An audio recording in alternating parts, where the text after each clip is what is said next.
आदाब, मैं मुशाहिद हुसैन खास नजर में आपका खैर मकदम है। दोस्तों, कर्नाटक में मुस्लिम आबादी 2.5 करोड़ से ज्यादा है, लेकिन कांग्रेस ने एमएलसी इलेक्शन में सिर्फ 2 मुस्लिम उम्मीदवारों को ही मैदान में उतारा था। इसमें से भी एक उम्मीदवार ने जीत हासिल की। तो अब यह सवाल पैदा होता है कि कर्नाटक में मुस्लिम आबादी 2.5 करोड़ रहने के बावजूद सिर्फ 2 मुस्लिम उम्मीदवारों को ही मैदान में उतारना क्या ये कांग्रेस को जेब देता है?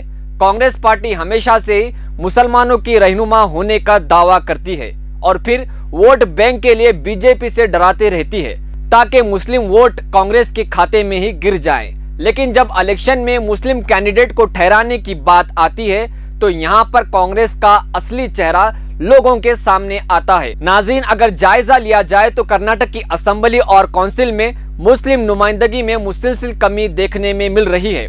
इसका सेहरा सिर्फ और सिर्फ कांग्रेस के सर ही जाता है। 224 सीटों वाली कर्नाटक की असेंबली में कभी 20 से ज्यादा मुस्लिम एमएलए हुआ करते थे, लेकिन अब ये तादाद घटकर सिर्फ 7 हो गई है। दूसरी जानिब 75 नशिस्तों वाली कर्नाटक की कानून साज काउंसिल यानी एमएलसी में 8 से 10 मुस्लिम नुमाइंदे हुआ करते थे, लेकिन अब ये तादाद घटकर महज 1 होकर रह गई है। सरकारी एदाद व शुमार के मुताबिक रियासत में मुसलमानों की तादाद 14% के करीब है।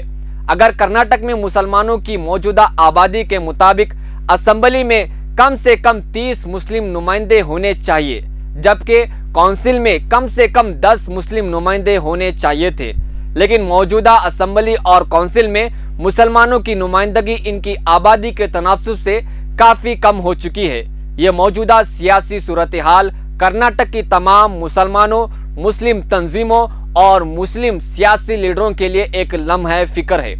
एमएलसी इलेक्शन में कांग्रेस के सीनियर लीडर सलीम अहमद जो धारवाड़ से ठहरे थे, इनकी जीत हुई और दूसरे मशहूर बिजनेसमैन यूसुफ शरीफ उर्फ केजीएफ बाबू की हार हुई, जो बेंगलुरु अर्बन के उम्मीदवार थे। नाज़रीन, कर्नाटक के अलावा भारत के दूसरे रियासतों में मुस्लिम कायदीन की कमी तेजी से हो रही है। इसका जिम्मेदार कांग्रेस के अलावा मफाद परस्त मुस्लिम कायदीन भी है, जो हमेशा अपने मफाद के खातिर अपने ज़मीर को बेच देते हैं।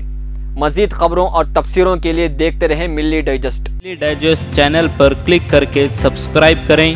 हमारी हर वीडियो आप तक पहुंचने के लिए बगल के बेल आइकन को ज़रूर दबाएं और दूसरों को शेयर करना ना भूलें।